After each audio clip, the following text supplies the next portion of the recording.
আজকে হঠাৎ করে এই ভিডিওটা রেকর্ডিং করছি। এখন বাজে 6:30।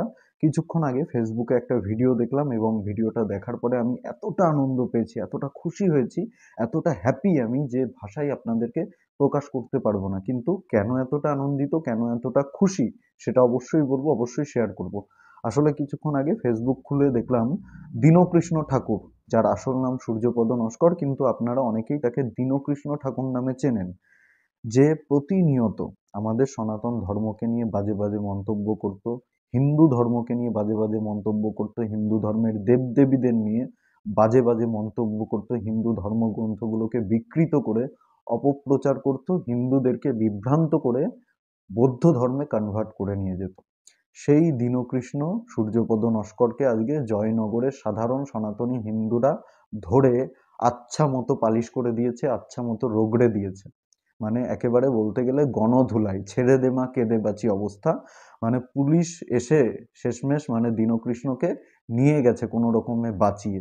ভিডিওটা আমি আপনাদেরকে ইউটিউবে দেখাতে পারছি না, কিন্তু এই ভিডিওর ডেসক্রিপশনে আপনাদেরকে লিংক দিয়ে দেবো, অবশ্যই সেই লিংকে ক্লিক করে আপনারা দেখে আসবেন।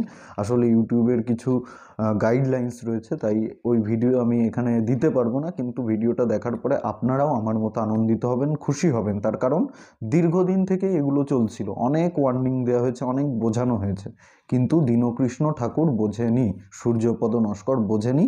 তাই আজকে ও যে ভাষা বোঝে সেই ভাষাতেই জয়নগরের সাধারণ হিন্দুরা, সনাতনী হিন্দুরা একেবারে ভালো মতো বুঝিয়ে দিয়েছে দীনকৃষ্ণ ঠাকুরকে, যে ভারতবর্ষে থেকে, হিন্দু প্রধান রাষ্ট্রে থেকে, যেখানে হিন্দুরা সংখ্যাগুরু, সেখানে থেকে এসব করা যাবে না, হিন্দুরা সহ্য করবে না।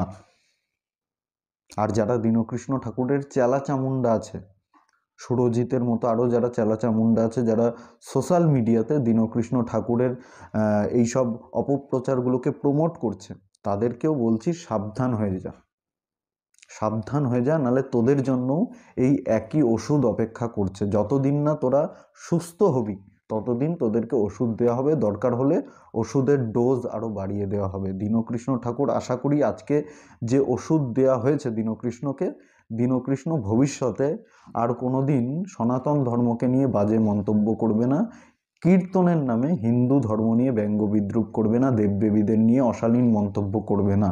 আজকে যে ওষুধ দেওয়া হয়েছে যদি তারপরেও করে, তাহলে ওষুধের ডোজ কিন্তু আরও বাড়িয়ে দেওয়া হবে।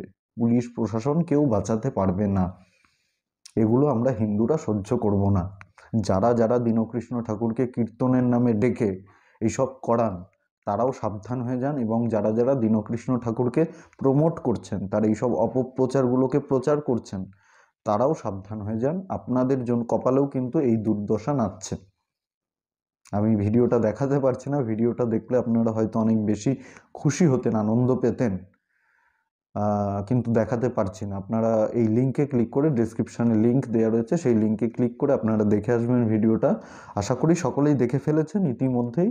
দীনকৃষ্ণের এই বাড়বাড়ন্ত অনেক দিন ধরেই লক্ষ্য করছিলাম, কিন্তু একটা প্রশ্ন আমার মনে সবসময় ঘোরাফেরা করতো, যে একজন সনাতনী হিন্দু ভাই কি জয়নগরে নেই, যে এর বিরুদ্ধে রুখে দাঁড়াতে পারে, প্রতিবাদ করতে পারে, দীনকৃষ্ণকে শিক্ষা দিতে পারে?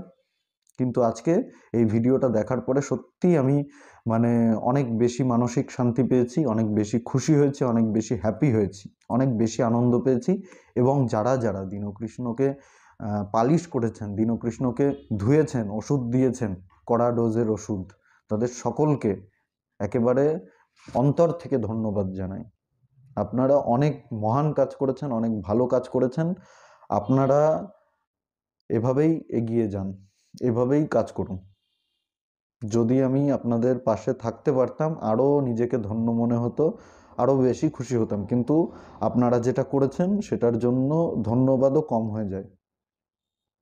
সবাইকে অনেক অনেক ধন্যবাদ যারা এই কাজটা করেছেন।